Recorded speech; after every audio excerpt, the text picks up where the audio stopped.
بسم الله الرحمن الرحيم. الحمد لله والصلاة والسلام على رسول الله وعلى آله وصحبه ومن والاه. تندرستي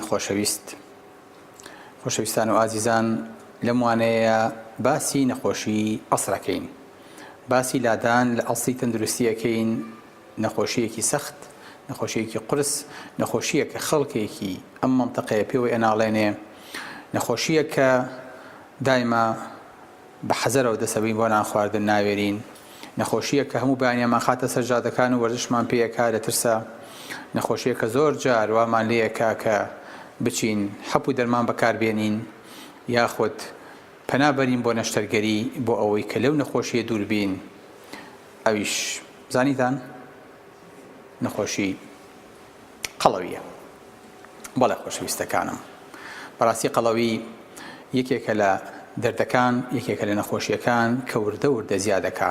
بە جۆرێک ساڵی 1970 ڕێژەی قەڵەوی لە سەرانسەری عالەما لە سا 13 بوو، بەداخەوە لە 2014 بوو بە لە سا 39. سبحان الله، یعنی 3 قات زیادی کرد. ڕێژەی وەزنی زیادە، ڕێژەی قەڵەوی ئەو نەزیادی کرد کە وردە وردە ئەگەر هەر 3 کەس بگری یەکێکیان کێشی زیادەی هەیە، یەکێکیان لای داوە لە سنووری وەزن. بەڕاستی ئەمە بۆ خۆی کێشەیە و یەکێکە لە نیشانەکانی قیامەتیش.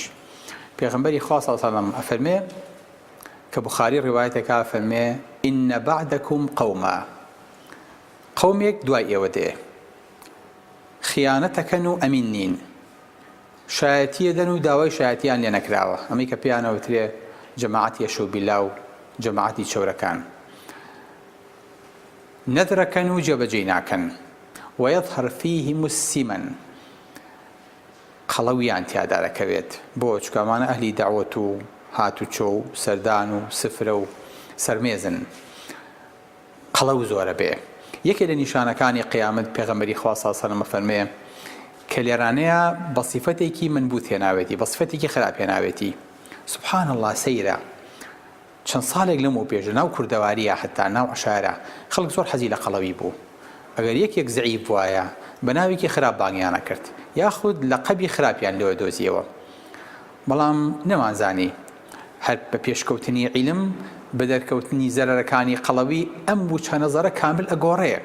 خەڵک بە شێوەیەکی تر ئێستا سەیری قەڵەویەکە، وا بیرەکاتەوە قەڵەوی نەخۆشیە، وا خۆی لێ ئەپارێزێ وەکو چۆن خۆی لە نەخۆشی سەرەتان و نەخۆشی شەکرە و نەخۆشی دڵ و نەخۆشەکانی تر ئەپارێزێ. بەڵێ ئەمەش یەکێکە لە گەوریەکانی پێغەمبەری خوا صلی الله علیه و سلم کە خراپە ئینسان قەڵەو بێ.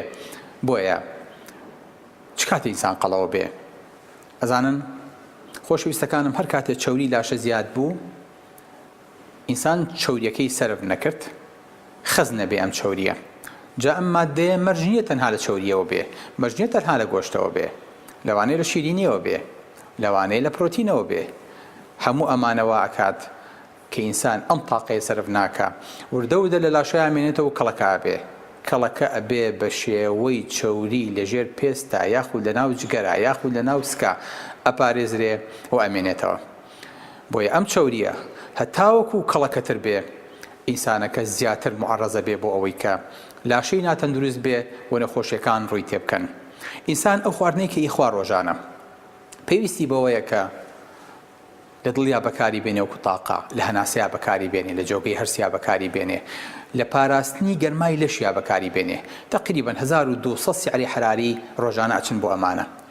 بەڵام ئێمە دەهێندی ئەمە ئەخۆین، ئەوانی تر بەچیەوە سەرفە بێ کە لە طوبا پێوترێ بەیزەڵ میتابۆلیک ڕێیت. ئەگەر لەمە زیاد بوو چی لێ دێ؟ مشکلەیەکی گەورەیە. ئەویش ئەوەیە کە ئەمانە وردە وردە ئەنیشن و کەڵەکە ئەبن لە هەمووی خراپترەوەیە کە ئەگەر لە بۆری خوێنا کەڵەکە بوو زەخت بەرزەکاتەوە. لەمە خراپترەوەیە کە لە بۆری دڵا کەڵەکە بێ، تووشی زەبحە و تووشی نەخۆشەکانی دڵمانەکە.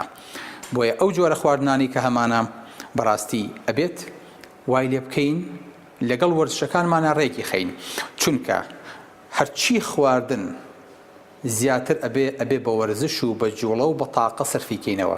ئەگە سەرف نەبوو ئەوە دڵنیابە کەڵەکە ئەبێ و ئەنیشێ و کەمڕەیەک دروستەکانە ناو لاشەتە کە زۆر بە زەحمە جارێکی تر هەڵەکردێتەوە. بەڵێ خۆشەویستەکانم، ئێمەش بەداخەوە وامان لێ هاتووە کە لاشەیەکی تەممەڵ دەرەچینە ماڵەکانمان ئەچینە گەراجەکە و سلفی سیارە لێ دەین و پێجوڵین تاقە سەرف ناکەین یەنی ناو بیناکانمانەوە پەنجانی بە مەسعەدا و بۆ قاتەکانی سەرەوەمانە با و پەیژە و قادرمە بەکارنایانین لەو لاشەوە کە برسیمانە بێت سێژەمە یاخود زیاتر وەجەباتی سەریع خواردنی چەور بیتزا گەڵس خواردنی دەرەوە بۆ هەموو مقەبیلاتە دوایی شیرینیەکەکەین بەسەرا دوایی شەکری تێەکەین سبحان الله ئەنجا ئەم هەموو خواردنە چی لێ دێ ئەتشێ بەسەریەکە ئەمەیە کە تووشی کێشەمانەکە ئەمەیە کە ناتوانین جارێکی تر هەڵی سوڕێنین ئەمەیە کە هیچ خەباتەیەک لە ناو مەعیدەیە ئەمەی پێ هەڵناسوڕێ نازانێت چۆن حەلیکە نازانێت چۆن سرفیکە ئەنجا دوایی دین ئەم شەرابە غازیانە لە کۆکاکۆلا و لە بیپسی کۆلا و لەوانی تر کە پڕە لە شەکر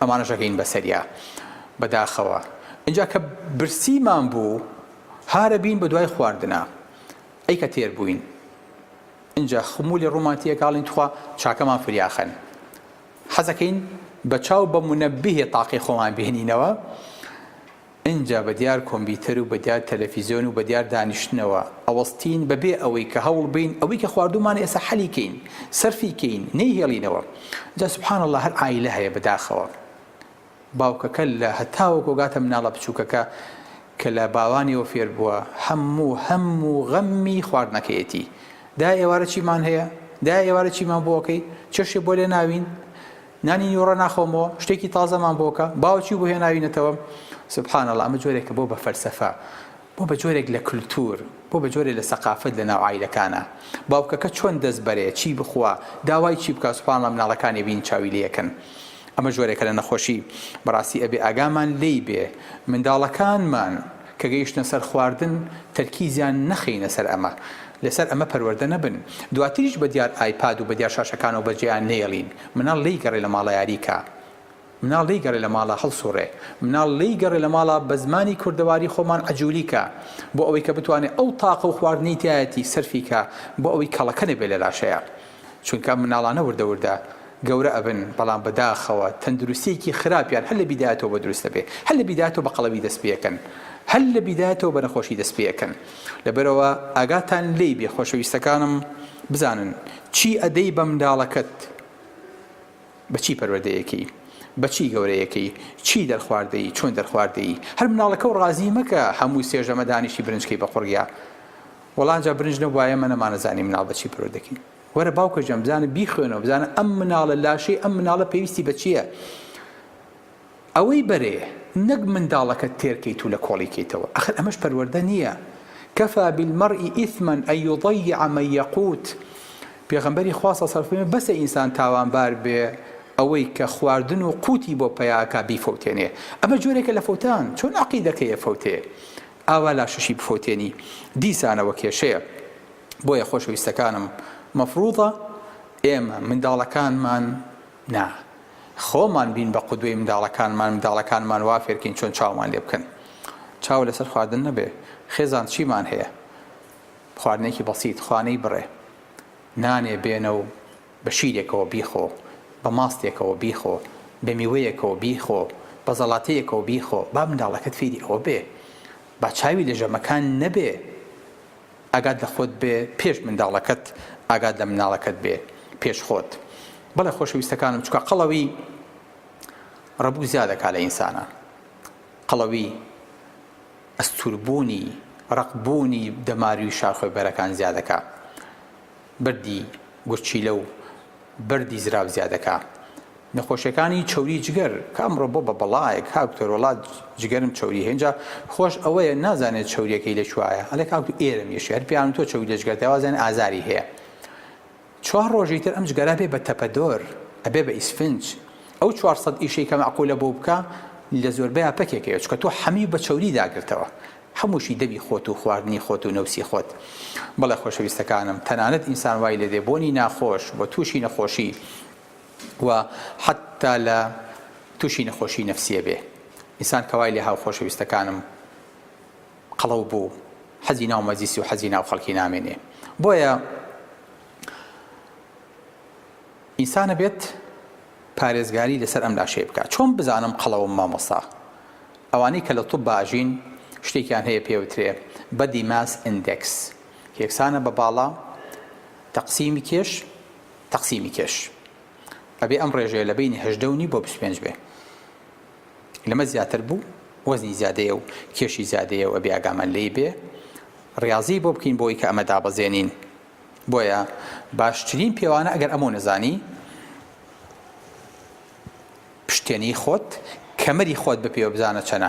لە پیاوە ئەم کەمەرە ئەبێ 94 سانتیم بێ، زیادی کرد وەزنی زیادە، ئەبێ لە ئافرەتە 80 سانتیم بێ، بڕۆ مەتر بێنە و بیپێوە بزانە چەندێ لات داوە. هەر کاتێک ورگت لە سنگت زیاتر دەرپەڕی ماناوایە کێش زیادەیە. بۆیە سەحابەکان کە وەسفی پێغەمبەری خۆیان نەکرد، کە وەسفی تەندروستی خۆشەویستیانە کردیان و کانە سەوا سەدری وەلبەطن، پێغەمبەری خوا سنگی وەکو ورگی وابوو، واتە ورگی دەنەپەڕی بوو. کورد ئەڵێ سکی نووسابوو بە پشتیەوە، پێغەمبەری خوا سکی و سنگی ڕێک بوون بەو تایمەی خوای گەورە بۆی دروست کردبوو. ئەتوانین وابین، ئەتوانین قەڵەو نەبین، ئەتوانین پارێزگای لە تەندروستی خۆمان کەین، ئەتوانین تەندروستیمان وەکو تەندروستی خۆشەویست بێن. بەڵێ. سەلام عەلەیکوم وەرەحمەتوڵڵاهی وبەرەکاتوه.